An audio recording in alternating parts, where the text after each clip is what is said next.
Her family saw her as a walking shame, a woman whose worth was less than the fabric needed for her dresses. So they sent her away, to a desolate ranch where they thought no one would see her. But they never imagined that a heartbroken widower and his 4 children wouldn't just see a burden. They would find a heart big enough to heal their own, and in doing so, unearth a strength and beauty the world had told her she could never possess. In the unforgiving autumn of 1888, Clara May Thompson was a woman defined by her size, and therefore by her failures. In the stifling parlors of Boston society, where a woman's value was intricately linked to her waistline and her marriage prospects, Clara was a constant, unwelcome apology. She was not merely plump. She was, in the cruel, hushed whispers of her own mother, a burden of flesh. Her existence was a series of small humiliations, chairs that creaked ominously, dressmakers who sighed with exasperation, and the averted gazes of young men at socials. Her father, a man who measured success in assets and advantageous unions, had long since written her off as a liability.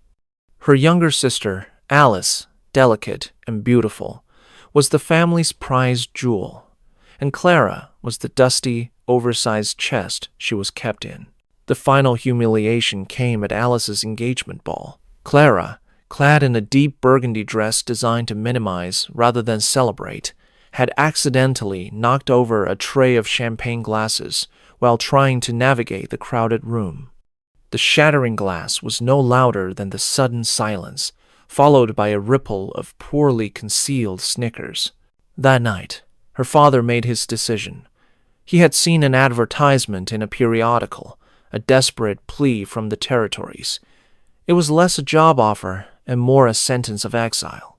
A distant widower in the Montana Territory needed a housekeeper for his 4 children. "It is a chance for you to be useful, Clara," her father had said, his voice devoid of warmth. Her mother had added, "Out there, perhaps, standards are different." They were not offering her a future. They were sweeping a failure under the vast, dusty rug of the American West. They sent her off with a one-way train ticket and cold farewells, their relief a palpable thing in the chilly station air. As the train steamed away from all she had ever known, Clara didn't feel sadness, only a profound and hollow emptiness. She was disappearing, just as they had always wanted. The journey westward was a gradual stripping away of civilization. The manicured green of New England gave way to the endless, rolling plains, a landscape so vast and indifferent it seemed to swallow all human concerns. The man who met her at the dusty outpost of Prairie Creek was Silas Blackwood. He was a man carved from the unforgiving land itself, tall and weathered, with a silence that seemed to soak up all the noise in the world. Grief had carved deep lines into his face after losing his wife, Isabella, to consumption 2 years prior. He looked at Clara, his gaze sweeping over her once, his expression unreadable. There was no judgment, but also no welcome. He simply loaded her trunk onto his wagon and gestured for her to climb up. The Blackwood Ranch was miles from anything that could be called a town. A collection of sturdy but neglected buildings huddled against the vast, open sky. The house itself felt cold, a place where joy had died, and its ghost still lingered. Inside, the presence of Isabella was a palpable force. Her ethereal beauty, captured in a large, oil-painted portrait above the stone fireplace, dominated the main room. She was everything Clara was not. Slender, fair-haired, with an expression of serene confidence. Her delicate needlepoint adorned the walls. Her favorite books sat on the mantelpiece, and a faint, ghostly scent of lavender and dried roses seemed to cling to the very air. And then there were the children, 4 small bastions of sorrow and anger. The 10-year-old twins, Leo and Finn, were a united front of silent rebellion. Leo, the darker-haired and more intense of the two, stared at Clara with his father's chilling distrust. Finn, fairer and quicker to scowl, simply looked straight through her. 7-year-old Nora was a ghost herself, a wisp of a girl who flitted through the house without a word, clutching a worn-out cornhusk doll that had belonged to her mother. Only 4-year-old May, too young to fully grasp the permanence of her loss, looked at Clara with a flicker of wide-eyed, innocent curiosity, her thumb firmly planted in her mouth. Clara's first month was a master class in quiet misery.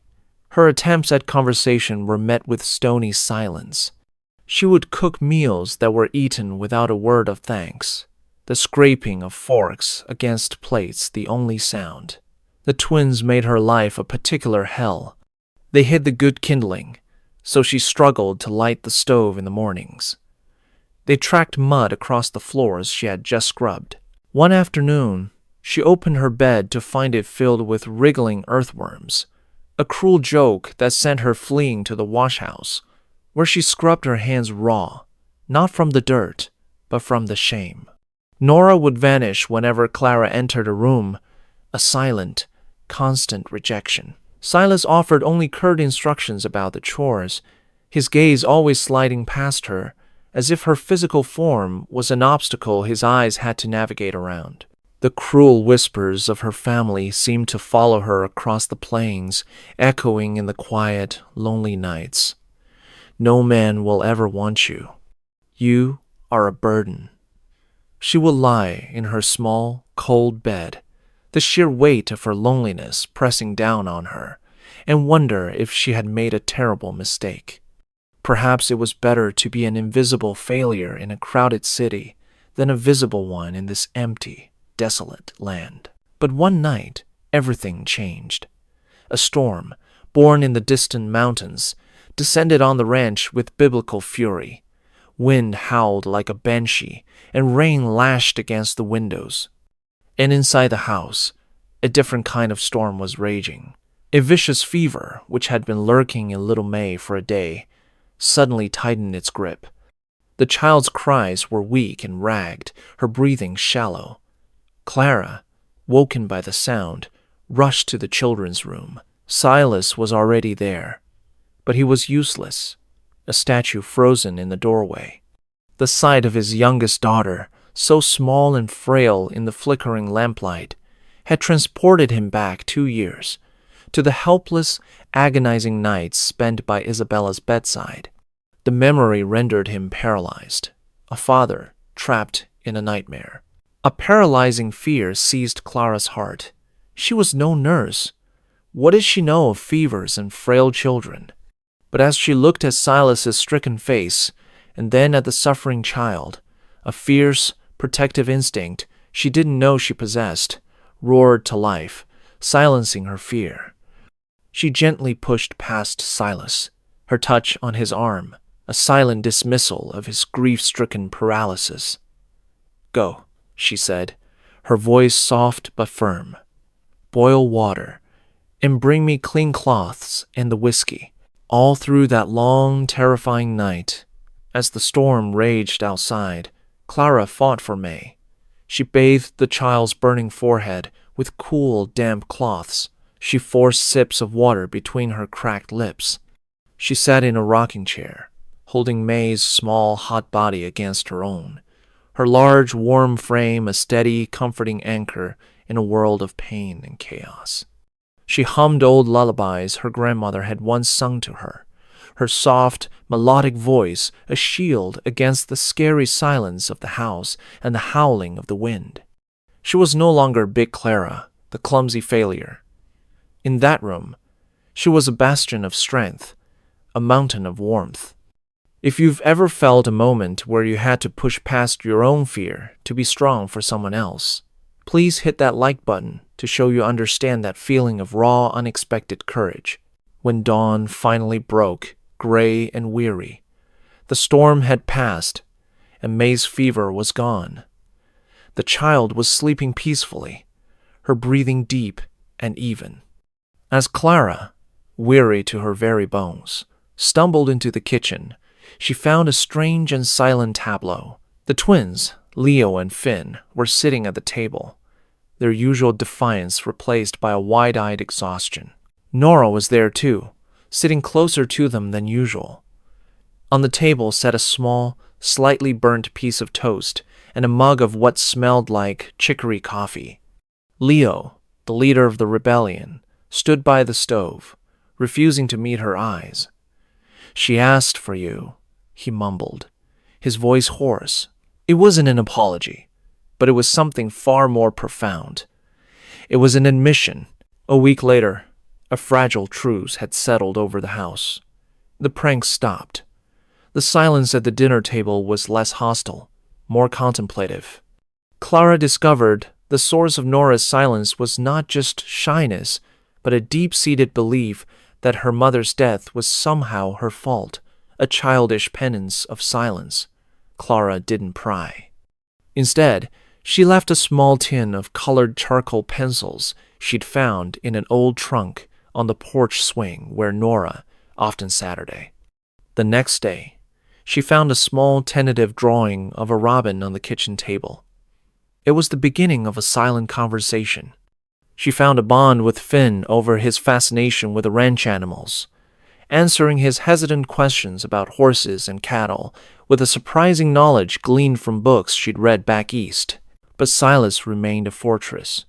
He saw the changes, of course. He saw his children slowly unfurling like frostbitten flowers in an unexpected spring. He heard the murmur of Nora's voice as she showed Clara a drawing, heard the sound of May's laughter, a sound he thought had been buried with Isabella, and it terrified him. Every smile on his children's faces that was directed at Clara felt like a small betrayal to their mother. He found himself watching Clara as she worked, noting the surprising grace in her capable hands, the patience in her soft voice, the quiet strength that seemed to radiate from her. He was drawn to her resilience, a quality his ethereal Isabella had never possessed.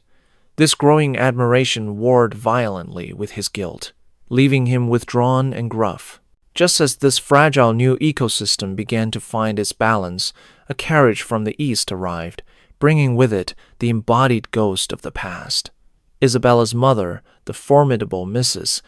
Eleanor Davenport, descended upon the ranch like a hawk. She was elegant, sharp-tongued, and her very presence seemed to suck the warmth from the air. She took one look at Clara, her perfectly plucked eyebrows rising in an expression of undisguised horror. "Silas, have you taken leave of your senses?" she hissed that first evening, after the children were in bed. Her eyes raked over Clara's figure with a contempt that was both practiced and profound. The children need a proper influence, a woman of breeding and refinement, to uphold their mother's memory. Not this. Mrs. Davenport's visit became a siege. She was on a deliberate campaign to erase Clara. She showered the children with expensive city toys, then told them stories of the beautiful, handcrafted gifts their perfect mother used to make. She would constantly compare Clara's hearty, simple cooking to Isabella's delicate French-inspired dishes. She tried to enlist Nora in needlepoint, dismissing the child's beloved drawings as a messy, common hobby. Her words were a constant, corrosive drip of poison, designed to remind the children and Silas of the perfect woman they had lost, and how this large, plain woman could never measure up. She was rebuilding the very walls Clara had so painstakingly begun to dismantle. If you're on the edge of your seat, furious on Clara's behalf and waiting to see how she can possibly survive this emotional onslaught, make sure you're subscribed with notifications on, because the climax of this story changes everything. The breaking point, the final battle for the soul of this family, came during a tense Sunday dinner. Mrs. Davenport had been particularly cruel, reminiscing loudly about a past town picnic where Isabella had been, in her words, the belle of the ball. She sighed dramatically. Such grace, such beauty. It is a tragedy the children do not have that example to look up to anymore. She shot a pointed, venomous look at Clara. Clara's face, which had been slowly losing its perpetual shadow of shame, fell. She stared down at her plate, the familiar feeling of worthlessness washing over her. The children saw it. They saw her light, which they had just begun to bask in, flicker and dim. A fork slammed onto a plate with a loud clatter. It was Finn.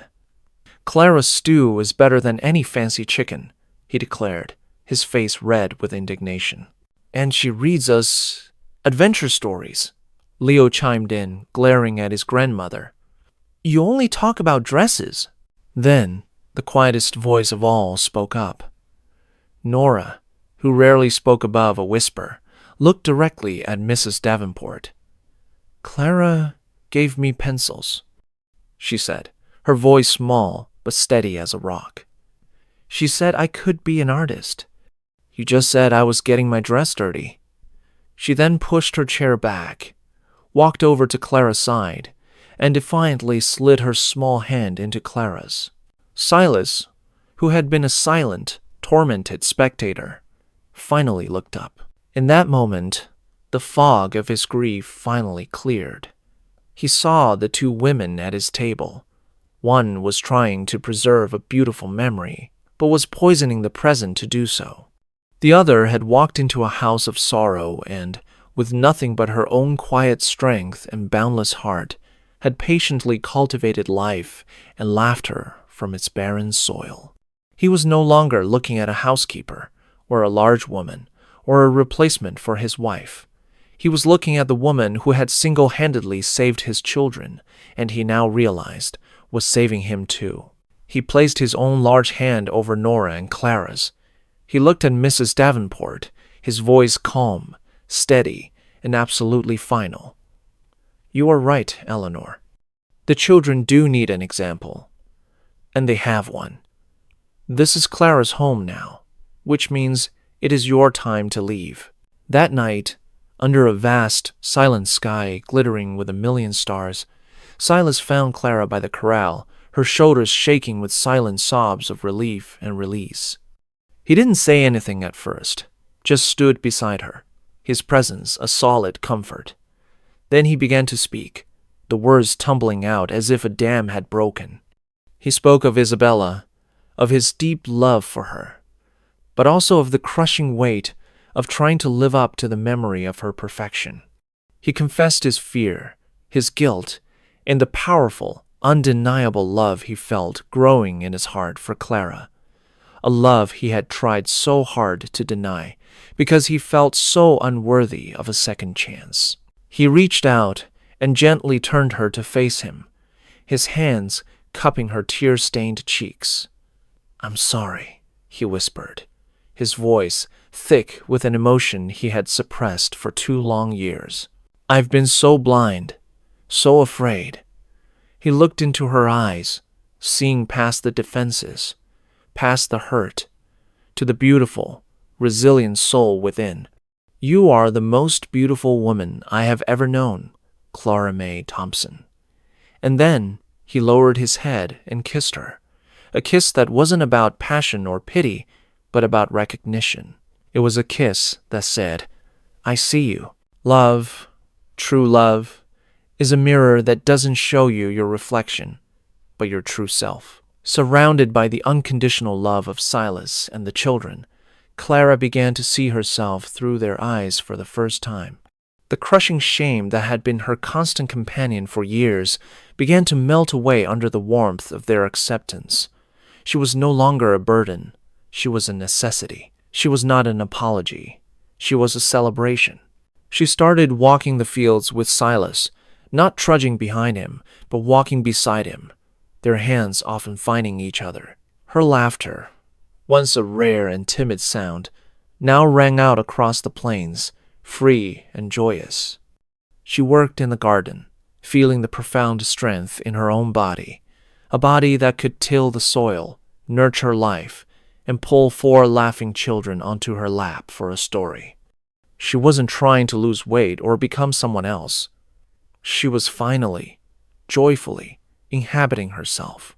Over the next year, with a heart full of happiness and a life full of purpose, and activity, her body naturally transformed. The softness was honed into strength, the weariness replaced by a radiant energy. She became strong, healthy, and vibrant. But anyone who knew her could see that the real transformation had happened long before the first pound was ever shed. It had happened in a dark, storm-tossed room when she chose courage over fear. It had happened when she accepted a crudely drawn picture of a robin. It happened when a lonely woman and a broken family looked at each other and saw not their collective flaws, but the beautiful, perfect shape of a home. Thank you for joining us on this journey. If this story of love and self-acceptance inspired you, please share it with someone who needs a reminder of their own worth. And don't forget to subscribe for more stories that celebrate the heart's true vision.